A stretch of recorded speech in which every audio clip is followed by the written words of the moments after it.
Hello, friends. I miss you all so much, but I'm glad that you are staying at home and keeping safe and sound at home and doing your schoolwork. But I thought I'd bring you a video just so we can see each other just a little bit. So this morning I'm going to read Maybe God is Like That Too. Now, a few of you have read this with me before, but it's one of my favorites. I live in the city where the sidewalks and subway cars and buildings and buses are packed with people, but I've never seen God before. Grandma, does God live in the city?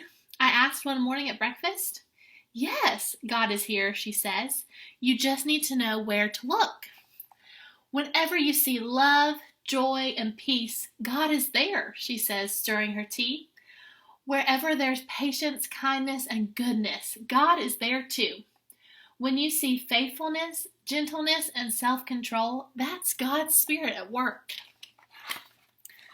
On the way to school, I was on the lookout. I see a bus full of tourists and count 10 bright yellow taxis.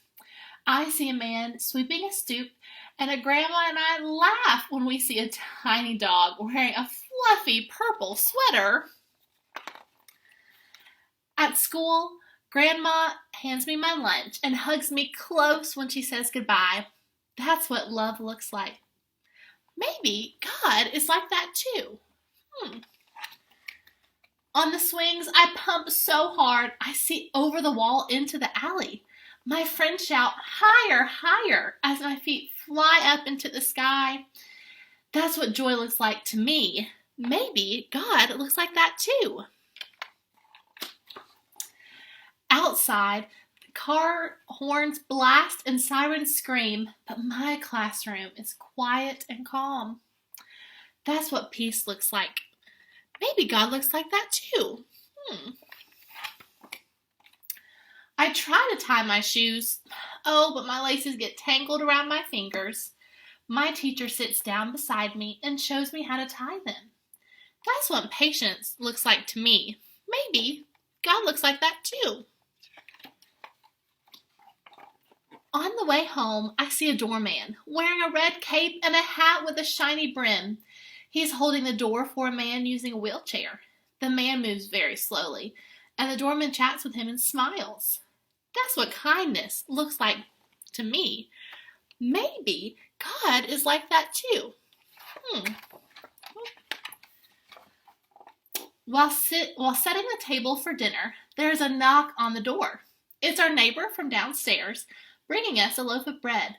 It's golden brown and warm and wrapped in a thin white towel. That's what goodness looks like to me. Maybe God is like that too. After dinner, I work on my homework while Grandma stands at the kitchen sink washing dishes and humming to herself, just like she does every single night. That is what faithfulness looks like to me. Maybe God is like that too.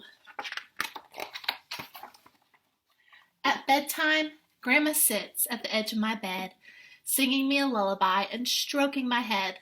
She tucks my blankets up close around me. That's what gentleness looks like to me. Maybe God is like that too. I lay in bed, watching the curtains flutter. I want to talk about the dog we saw today and how high it can swing, but Grandma says that once I'm tucked in, I have to stay in bed until morning. I close my eyes and try to fall asleep.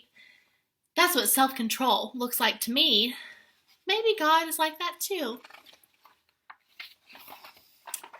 I saw God over and over again today. Whenever I see love, joy, patience, and wherever there was patience, kindness, and goodness, when I saw faithfulness, gentleness, and self-control, I saw God's Spirit at work.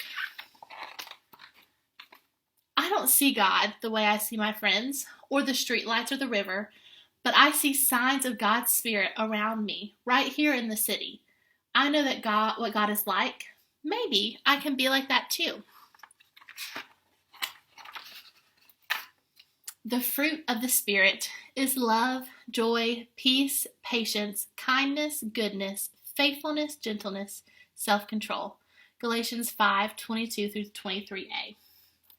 So, sweet friends, when we're at home, let's look for God in new ways. Let's see if we can see the Spirit in our homes and in our yards, and let's tell each other. You'll be getting a few cards in the mail over the next little while. Please write me back because I would love to see and hear where you are finding God's Spirit. I love you all, Tiny Tots, and I'll see you later.